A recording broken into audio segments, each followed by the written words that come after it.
Here are today's top stories. The COMELEC reminds candidates of its guidelines with the start of the campaign season. The Bureau of Immigration recommends deportation charges against the Chinese national who threw taho at an MRT cop. Regional health units launched their respective anti-measles immunization campaigns. And the Philippine News Agency signs an agreement with Emirates News Agency.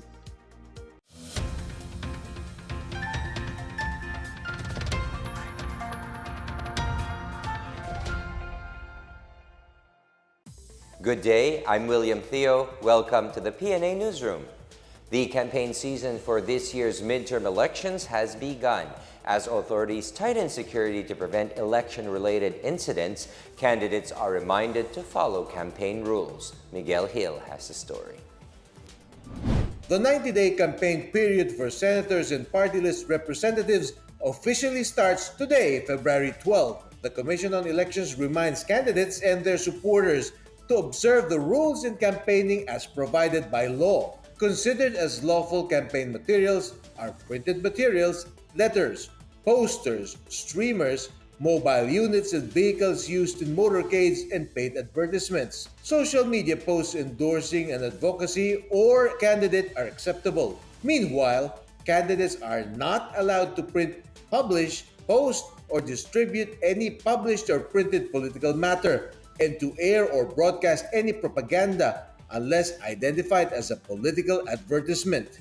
It is prohibited to show any movie, cinematography, or documentary portraying the life or biography of a candidate. It disallows giving free airtime or expression of endorsement by any radio, television, cable television station, announcer, or broadcaster. Candidates are also expected to post their posters in common poster areas approved by the election officers. Meantime, more than 14,000 police personnel will be deployed in Metro Manila to secure the campaign of senatorial candidates and party list groups. Also imposed are the gun ban and the use of security personnel by those seeking positions. For the PNA Newsroom, I am Miguel Hill. The Armed Forces of the Philippines expressed its readiness to help the Department of Health in stemming the measles outbreak. AFP says its medical units are always ready to provide assistance in facilitating the nationwide mandatory measles vaccination. DOH reports over 4,000 measles cases with 70 deaths from January 1st to February 9 this year. 79% of those who died had no history of vaccination. The Department of Transportation has agreed to implement the additional 10% fare discount in public utility vehicles as provided in the train law. During budget interpellations, Senator Grace Poe says the DOTR committed to implement the social mitigating measure to ease the impact of the tax reform law. The train law provides discounts equivalent to 10% to minimum wage earners and to the poorest 50% of the population. However, Poe says only half of 170,000 jeepney drivers were able to receive fuel subsidy cards. The fuel subsidy is expected to increase to 1,709 pesos per month for every beneficiary this year. Regional health offices have launched their respective campaigns against the spread of measles. In Calabarzon, the Department of Health directed all health offices, national immunization program coordinators, and health team officers to immediately conduct mass immunization. It includes vaccination for oral polio vaccine to all children with priority for those between 5 and 6 years of age. Vaccination sites will be set up in churches, bus stations, fast food chains, and other public areas. Meanwhile, the immunization drive for measles are also intensified in Davao region. The DOH recorded 86 measles cases from January 1st to February 10, with 2 recorded deaths in the region. The DOH reminds parents to bring their children to their local health centers to have their children immunized. President Duterte tells cabinet members not to get involved in the campaign season. And the DENR eyes using technology to clean up Manila Bay. More on these and other news around the metro from Benj Bondong. President Rodrigo Duterte told the members of his cabinet to refrain from campaign activities. The president says the cabinet is expected to act neutral even as officials are inclined to show support for their preferred candidates. He says officials may as well stay away from partisan activities so they would not be accused of using government funds for politicking. Meanwhile, the Philippine National Police explains the tight security imposed on Senator Laila de Lima during her court hearings. This after women's rights advocates accused police of restricting her rights to movement and interfering with her media interviews. The PNP says while de Lima is being guarded accordingly as a high-profile inmate, they will look into the complaints to see how the senator's security can be improved. In other news, the Department of Environment and Natural Resources is open to considering technologies for cleaning up Manila Bay and its tributaries. Among the project's priorities is addressing flow of solid waste and untreated effluents and dredging activities. Relocating Manila Bay's informal settlers and educating the public on solid waste management are also major activities for rehabilitating this water body. For the PNA Newsroom, I'm Bench Bondo. Still to come, the Bureau of Immigration recommends deportation charges against a Chinese national who threw taho at an MRT cop. Baguio Police strengthens security in preparation for the PMA homecoming and Panagbenga highlights. More on these when the PNA Newsroom continues.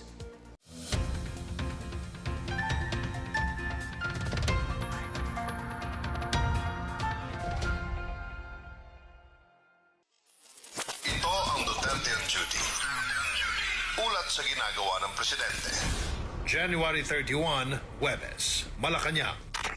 Hiwalay na nag-courtesy call kay Pangulong Rodrigo Roa Duterte ang mga ambasador mula sa Russia at Israel. February 6, Miyerkules, Malacanang. Tinalakay ng Pangulo at ng kanyang gabinete ang ilang maiinit na issue sa bansa sa ginanap na 34th Cabinet Meeting. Nakipagpulong din siya sa mga rice industry stakeholders sa President's Hall sa Malacanang. February 7, Huwebes, Malacanang.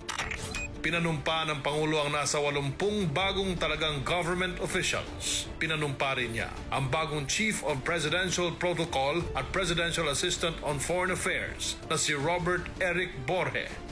Ako po si Secretary Martin Andanar at ito ang Duterte on Duty. Abangan sa susunod na linggo ang mga gagawin ng Pangulo.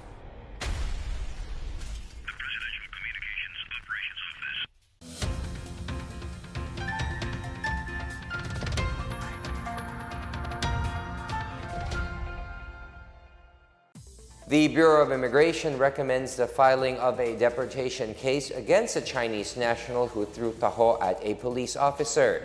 Zhang may face deportation for posing as a risk to public interest in violation of immigration laws. BI Commissioner Hyman Miranda expressed dismay towards the incident, saying this is an utter display of disobedience and arrogance against a person of authority. Zhang became viral on social media after she threw taho at PO1 William Cristobal, who stopped her from entering the MRT station in Boni Avenue in Mandaluyong City. The 23-year-old Chinese national has since apologized for her actions. The Philippines hopes to forge more trade partnerships with Russia, particularly in agriculture and fisheries, so it can tap on Russia's vast market. More on this from Miguel Hill. The Department of Agriculture is organizing a trade mission in hopes of penetrating the huge and previously unexplored market of Russia. Agriculture Secretary Manny Piñol says the trade mission will include delegates from the agriculture and fisheries sectors. With 3 fisheries companies already exporting their products to the Russian Federation, Piñol says the Philippines is now working on marketing more agricultural products to the vast market, including coconut oil, bananas, shrimps, among others. On February 6, Russian Ambassador to the Philippines Igor Kovayev finalized the arrangements for the planned visit of the Philippine delegation to Moscow. Under a memorandum of agreement signed between Piñol and then Agriculture Minister Alexander Takchev in May 2017, Russia will buy up to $2.5 billion worth of Philippine agricultural products. Piñol says the new agreement will identify the areas of engagement between the two countries. For the PNA Newsroom, I am Miguel Hill. Laban Consumer Incorporated is asking the Energy Regulatory Commission, or ERC, to be more transparent in deciding on power rate adjustments. The group wants to ensure that price ranges are in compliance with government guidelines. It also urges the government to provide the public with a list of power plants and scheduled shutdown so that contingency plans are put in place. The consumer group also pushes for more energy supply and capacity to bring down power cost. It also proposes a real-time review of rate adjustments. The Davao City government hailed the opening of Japan's office of the Consulate General, which is seen to further bolster close ties between the Philippines and Japan. Japanese Foreign Affairs Minister Taro Kono and Mayor Sara Duterte Carpio led the breaking of sake to mark the opening of the Japan Consulate General in this city. Kono notes the historic connection of Japan and Davao, adding that the Philippine-Japan friendship is built upon the sacrifices of past generations. Foreign Affairs Secretary Teddy Locsin Jr. lauds the inauguration, saying it demonstrates Japan's enduring commitment to Mindanao. Baguio City prepares for the highlights of Panagbenga. Meanwhile, General Santos City Police receives new equipment from the city government. More on this and other stories from the provinces from Benj Bondo. In Baguio City, the Police Regional Office Cordillera has laid down security preparations for the annual Philippine Military Academy and Panagbenga revelries.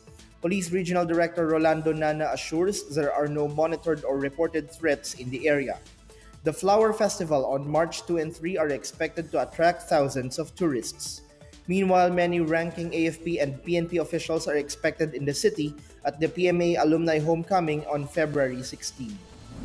In Tacloban City, newly completed houses at Pope Francis Village were turned over to 263 families who were victims of Typhoon Yolanda. Tacloban City Vice Mayor Jerry Yao Casain says the project is something that must be looked into as a model for future housing projects for disaster victims. In General Santos City, the city government has donated some 1.5 million pesos worth of equipment to the city police's SWAT team to further boost its operational capability. The additional gears comprise of 12 sets of Kevlar helmets, vests, pads for elbow and knees, earplugs, and eyewear. The local government is currently processing the release of 8 additional patrol cars and 10 Colt rifles. For the PNA Newsroom, I'm Benj Bondo. Up next, the Philippine News Agency signs an agreement with Emirates News Agency. Mighty Sports takes home third place from its tournament in Dubai. The PNA Newsroom returns after these reminders.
In other news, the Philippine News Agency and Emirates News Agency have signed a memorandum of understanding strengthening professional ties and cooperation in the field of news exchange.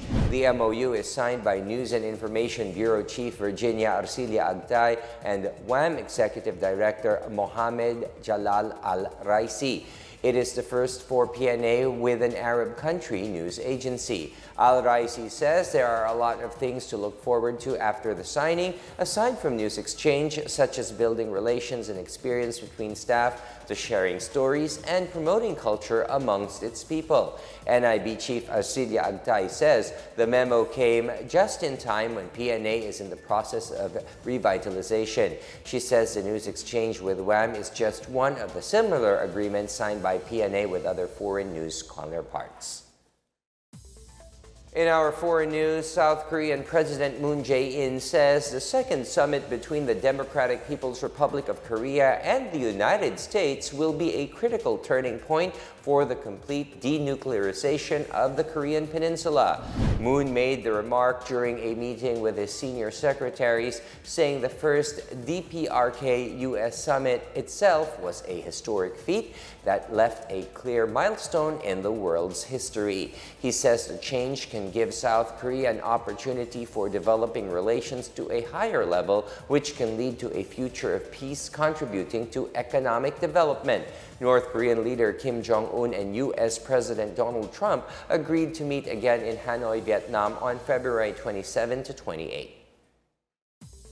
Mighty Sports capped its stint in the Dubai International Basketball Championship on a high note after finishing at third place at the Shabib Al Ali Club in Dubai on Saturday night. In a far cry from the first time they met, Mighty Sports torched home net men for the blowout win 92-76. Mighty Sports maintained a wide lead throughout all quarters despite efforts by home net men to catch up with them.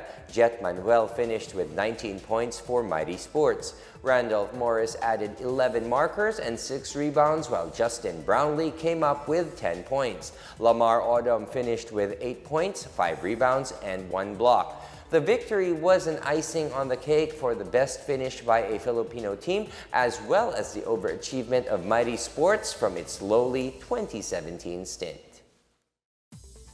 In Baguio City, the management of Camp John Hay is tapping the academe to study and formulate plans to protect its forest cover. Joyce Kudis has the story.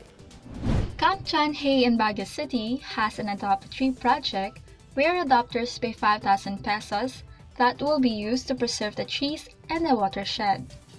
The tree is named after its adopter who can regularly visit to check on the tree.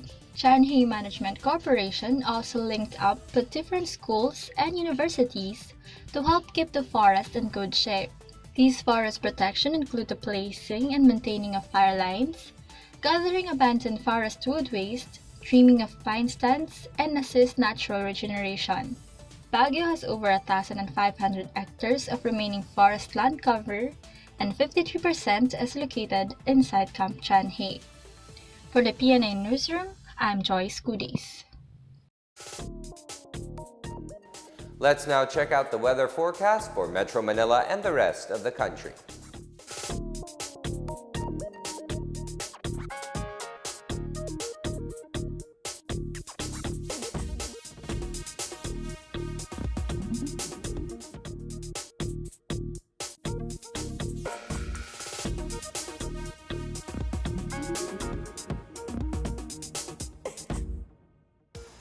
Here's another look at today's top stories.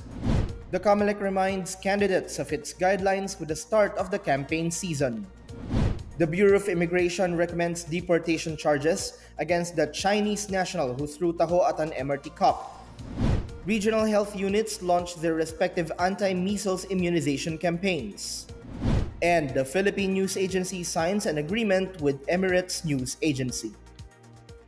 Thank you for watching another edition of the PNA Newsroom. To check out these and other stories, visit the PNA website or follow the Philippine News Agency on Facebook and Twitter. For more stories about the government and how it serves the Filipinos, Look for these hashtags in all of our social media platforms and websites. And that's your daily dose of the latest news and information that you need to know. From the PNA Newsroom, I am William Theo. Good day.